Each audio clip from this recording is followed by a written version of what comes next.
Dessa noite.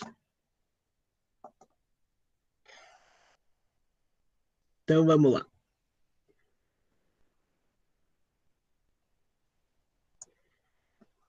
Tem mais um receptor aí pra gente, tá? Que é receptor nuclear, tá? Os receptores nucleares, eles atuam regulando justamente a transcrição dos genes, né? Então você vai fazer um controle aí de como que vai ser a expressão gênica. Para falar bem a verdade, bem real mesmo, o termo receptor nuclear, como eu já comentei um pouquinho antes com vocês, ele não fica 100% correto, mas a gente não vai brigar com a literatura que já está aí há muito tempo, não é mesmo? Porque alguns desses receptores, eles ficam no citoplasma, né? E quando, né, no compartimento nuclear aparece lá a molécula sinalizadora, ele acorda e fala, opa, tá lá, tá lá, tá lá, tá lá, e sai correndo e vai para o núcleo, entendeu? Então ele vai migrando. Então, podia falar que são receptores que atuam no núcleo e não nucleares, né? Porque não são todos que são receptores nucleares. Mas, de qualquer forma, a função desses receptores é fazer a regulação de transcrição de genes. Se regula a transcrição de genes, vai regular também a expressão proteica, tá? O que a gente tem aí de exemplo, né, desses receptores, principalmente os receptores dos hormônios esteroides, feminino e masculino, né? E quando a gente fala de receptor de hormônio, né, sinalização de hormônio, a gente recorda que não precisa ter muito hormônio para fazer a sinalização. Quantidades pequenas de hormônio já fazem aí uma baita de uma sinalização. Visto isso, porque você tem aí, quem já fez alguma avaliação aí hormonal, já viu que os resultados dos exames de hormônio saem aí na ordem de nanogramas, né? Nem miligramas, nem microgramas, sai na ordem de nanogramas, né? Então é 10 a menos 9.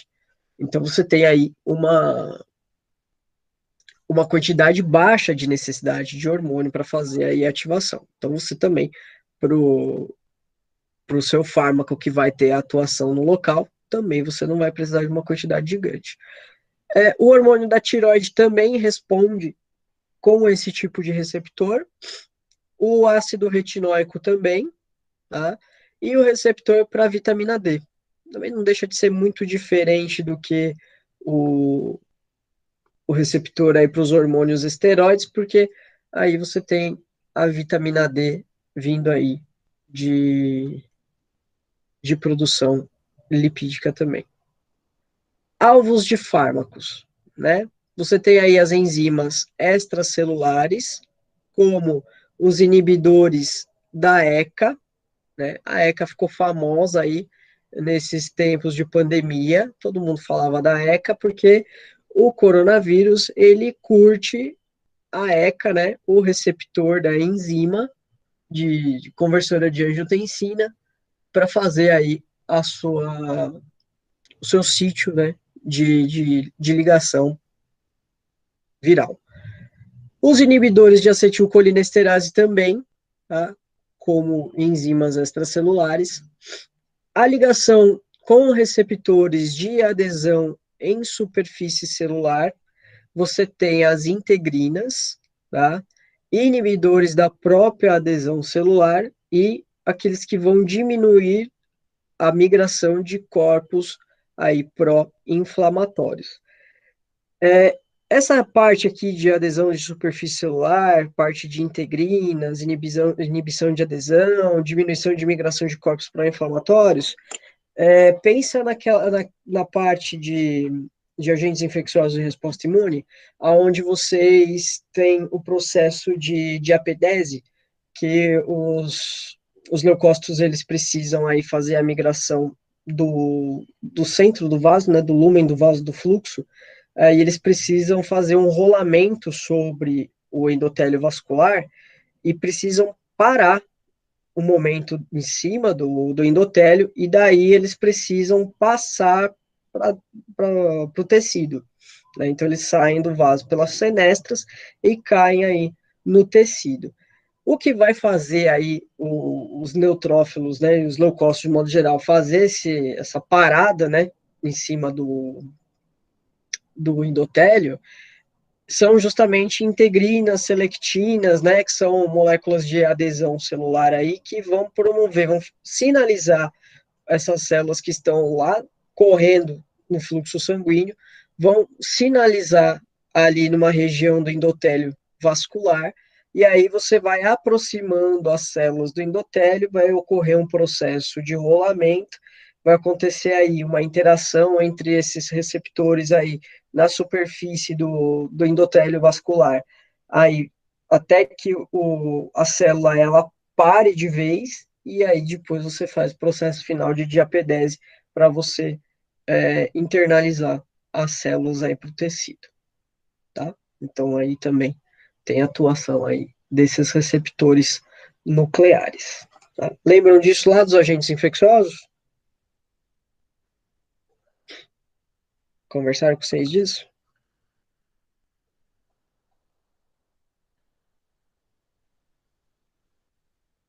Um pouco? Tá bom. A gente vai falar, a gente vai ter uma aula que vai falar de inflamação e a gente recorda isso também, tá? Então fica sossegado aí, que nada é perdido, tá? A gente repassa as informações em diversos momentos, tá?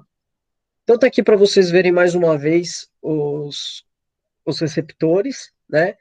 Então aqui os canais iônicos que vão aí ser controlados aí pelas moléculas sinalizadoras já disparando efeitos celulares, e a resposta disso, né, em escala de tempo vai ser em milissegundos, né?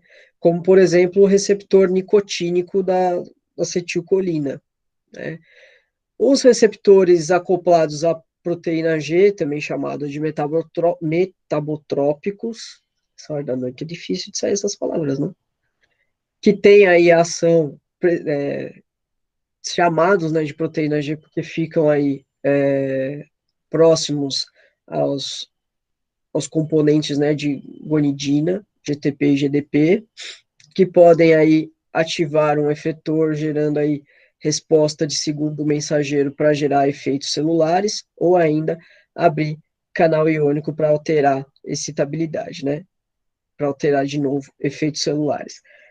Aqui a resposta ela já é em segundos, tá? Então ela demora um pouquinho mais do que o canal iônico para acontecer. E aqui você tem os receptores muscarínicos de acetilcolina, tá? Quando a gente fala de receptores que são ligados à quinase, né, que vão aí fosforilar a proteína, e quando fosforila a proteína, né, é aquela história que a gente comentou, fosforilar a proteína é adicionar carga negativa a ela. Adicionando carga negativa à proteína, você vai mudar a conformação estrutural dessa molécula e, por consequência, você vai mudar a função também dela, tá? E aí você faz transcrição de genes, síntese de proteína e volta aos efeitos celulares, tá? E isso aqui vai ser em horas, tá? Isso não vai ser rápido, esse processo aqui não é rápido de acontecer, tá? Um exemplo disso aqui são os receptores de citocinas, como por exemplo as citocinas inflamatórias, tá? E os receptores nucleares, que a gente já comentou aí que talvez o termo nuclear não seja tão bom assim, né? Porque alguns receptores eles vivem aí no citoplasma e só quando a molécula sinalizadora está lá no núcleo que ele fala, opa, chegou lá, e ele vai para dentro lá do núcleo. Também mexe com a transcrição de gene diretamente, né? Que vai interferir diretamente no seu produto, que é a síntese proteica e, portanto, nos efeitos celulares, né? A proteína gerando a função. De novo, você tem aí a escala de tempo em horas. E aqui você tem como exemplo o receptor de estrógenos, né? Aí atuando com os hormônios esteroides, certo?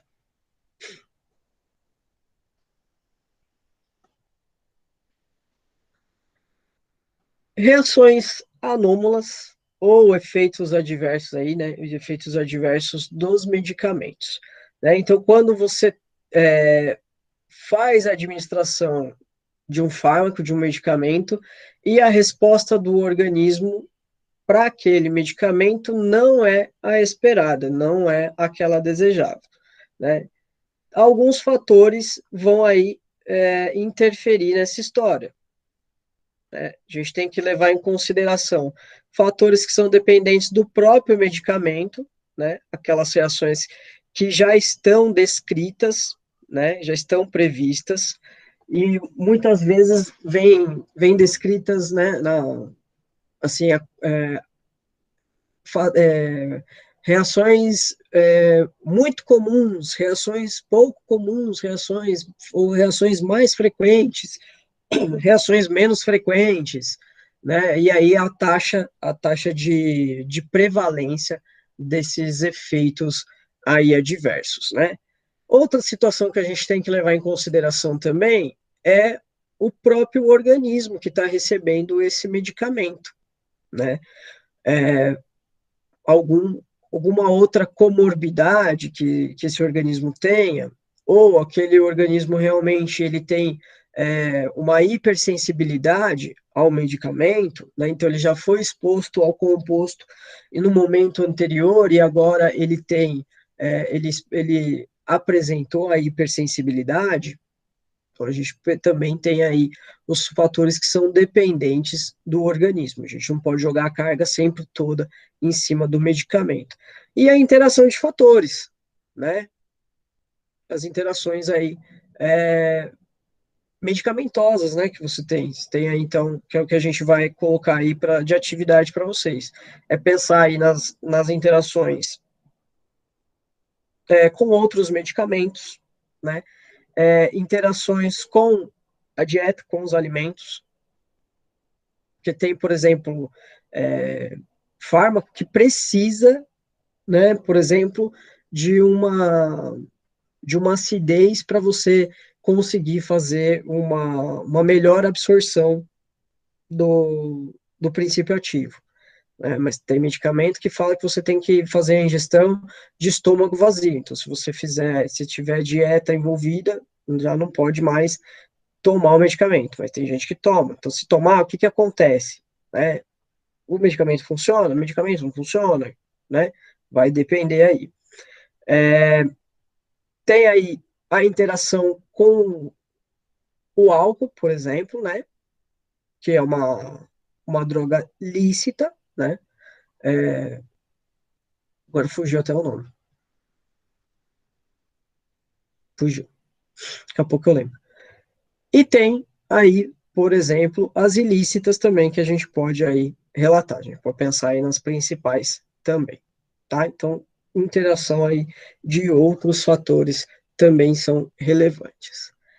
Quando a gente pensa nos fatores que são dependentes do medicamento, né? Então a gente vai pensar aí nos efeitos colaterais, né? Vão acontecer aí de modo simultâneo ao efeito principal. Então, é, o efeito do medicamento ele está acontecendo, mas paralelo a isso tem aí uma reação aí de característica aí maléfica ao organismo que vai aí gerar uma limitação à utilização do medicamento, tá?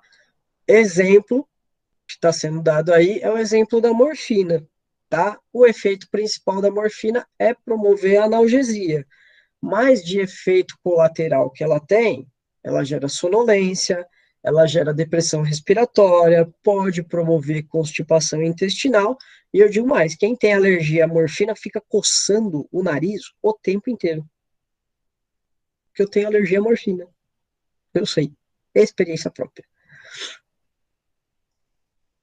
Teratogenicidade pode ser considerado aí um efeito colateral grave e você só vai perceber isso mais tarde, tá?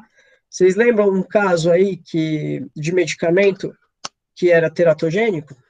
Ou de um composto que era teratogênico?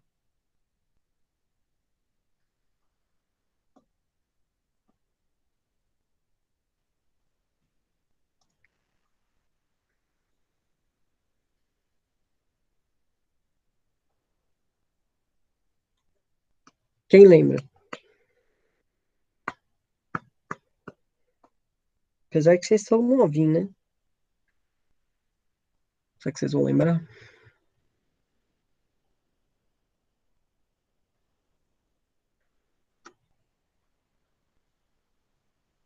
Já ouviram falar de um medicamento chamado de talidomida?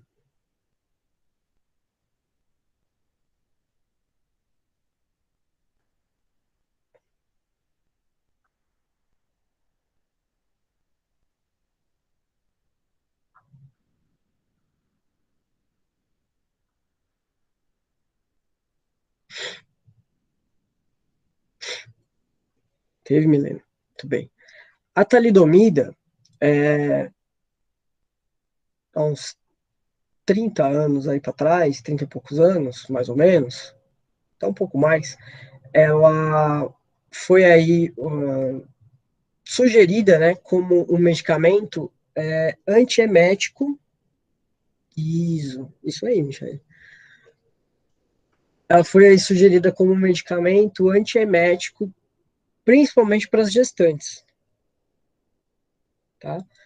Só que então as gestantes, é comum, né, o enjoo matinal, a gestante fazia o consumo da talidomida, e o problema foi a geração talidomida depois gerada.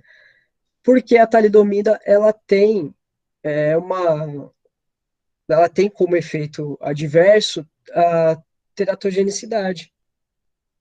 Então, ela tinha aí como efeito teratogênico a não geração de membros, de membros completos. Então, a geração talidomida, ela tem só os membros curtos, né? Então, ela não tem o braço completo, ela não tem a perninha completa, né? Então, tudo por decorrência aí dessa teratogenicidade. E isso também envolve o momento que a gestante está tomando, né, o medicamento, porque você tem uma fase dentro da embriologia que é o momento do tudo ou nada, né? Ou acontece tudo e forma realmente o embrião e a gestação vai para frente, ou você não não vai conseguir virar nada, nada acontece, dá tudo errado, vai lá, finalizou, não tem a gestação acontecendo. E tem um período embrionário que a teratogênese ela é mais marcante também. Mas então tem aí dentro dos fatores que são dependentes do medicamento, um deles pode ser aí essa teratogenicidade, que a gente não consegue perceber tão cedo, né? Então só aí com o ultrassom mais para frente aí que vai ser percebido, né? E às vezes só com aquele ultrassom 3D, o 4D que vai perceber essa malformação de membros, tá? No caso aqui da talidomida, né? Pode ter outros medicamentos com outras características de teratogênese também, né?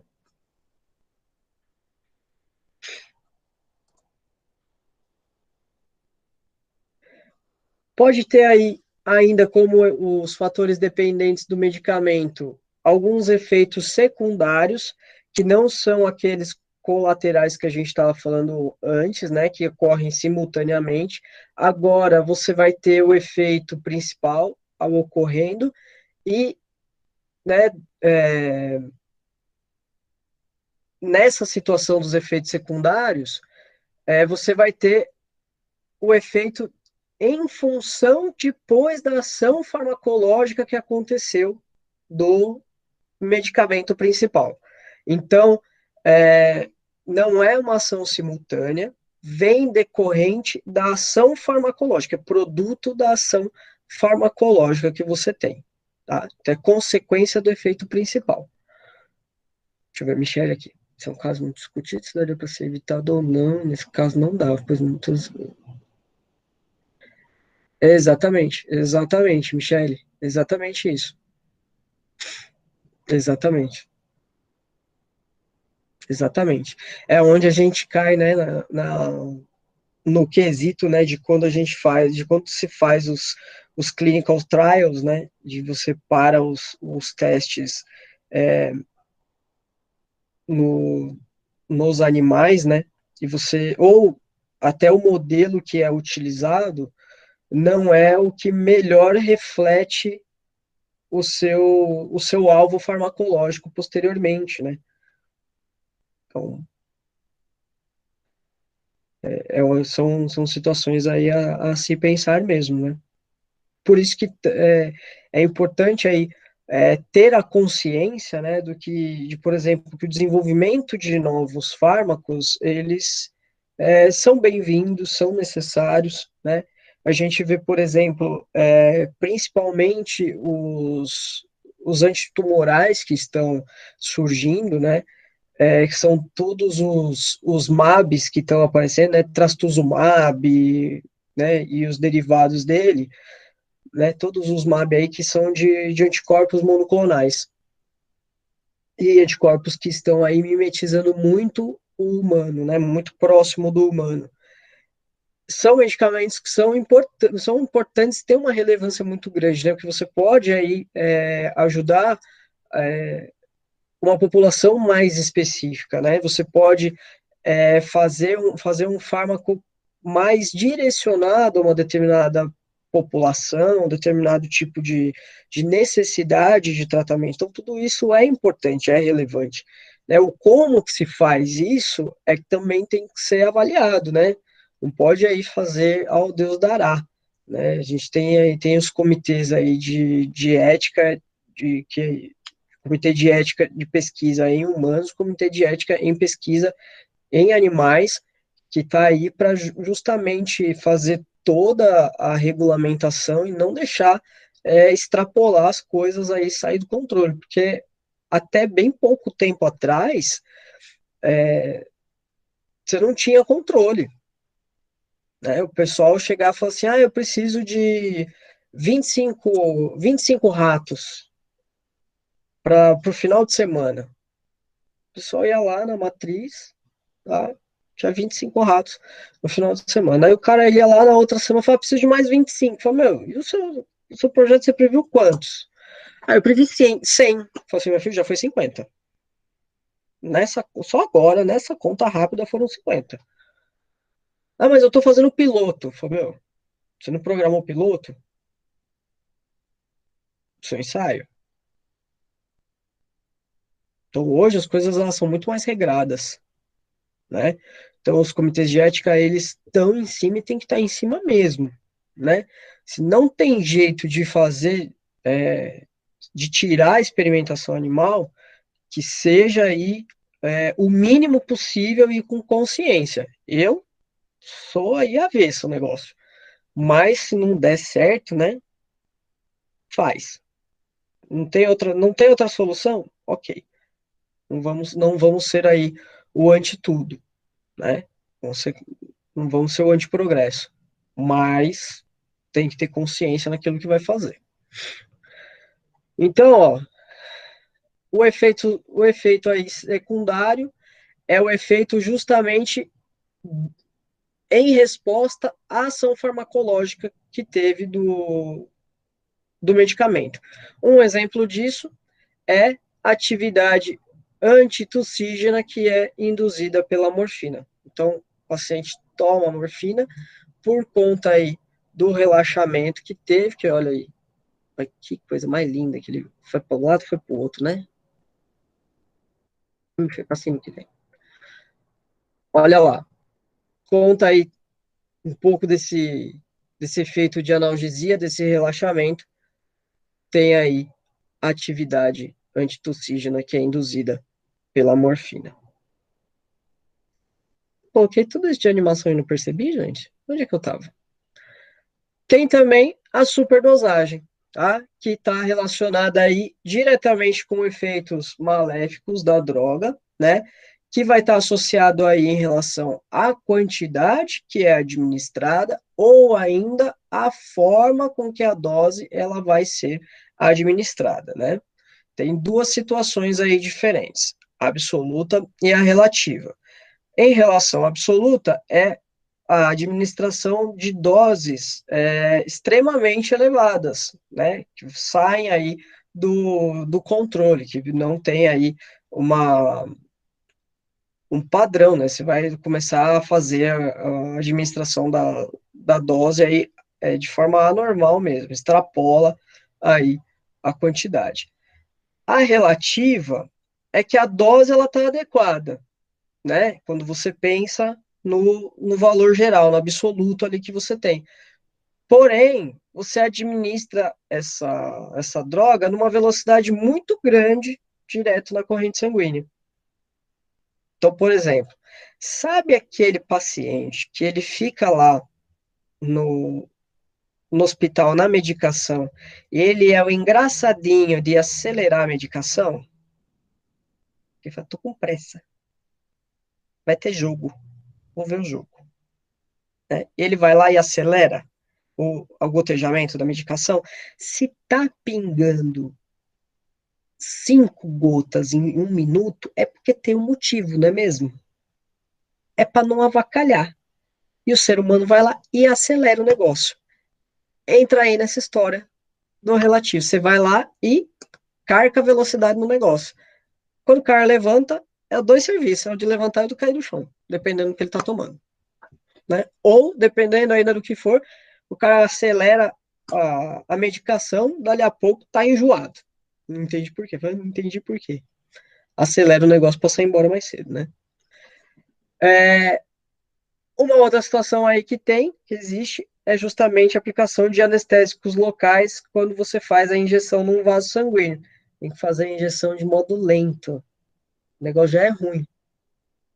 Tem que fazer a injeção de modo lento, tá? Não pode acelerar o negócio, senão dá ruim, tá? E a hipersensibilidade, né? Que vão ser aí as reações do sistema imune, né? Que você pode ter uma manifestação simples, que é uma urticária, um prurido muito controlado, tá? Às vezes uma reação bem pontual, controlada aí, às vezes em região de tronco, em região pequena do corpo, ou você chegar a um choque anafilático fatal, né, dependendo do que você tem aí de composição do medicamento, né? O que acontece nessa história é que você teve um primeiro contato com a droga, né? E ou de algum componente daquele fármaco, daquela droga, e que isso pode provocar uma hipersensibilização do seu organismo, né?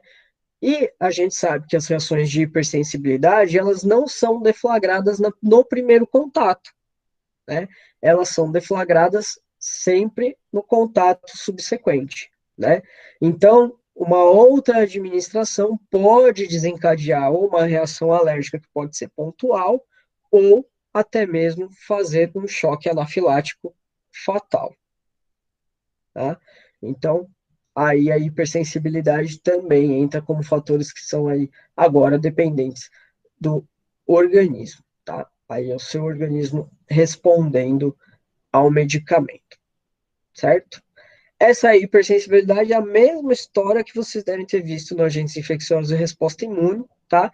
Que você tem aí uma resposta alérgica a a ácaro, quem tem alergia a camarão, por exemplo. Quem tem alergia a camarão normalmente tem alergia a ácaro, né? Porque o parentesco é muito próximo, né? Então tem essa hipersensibilidade é igual, do mesmo jeito a reação, tá? Só que aqui é induzido por uma substância química, certo? Pessoal, deu 9h50, não vou torturá-los mais. Vou subir a aula já para vocês.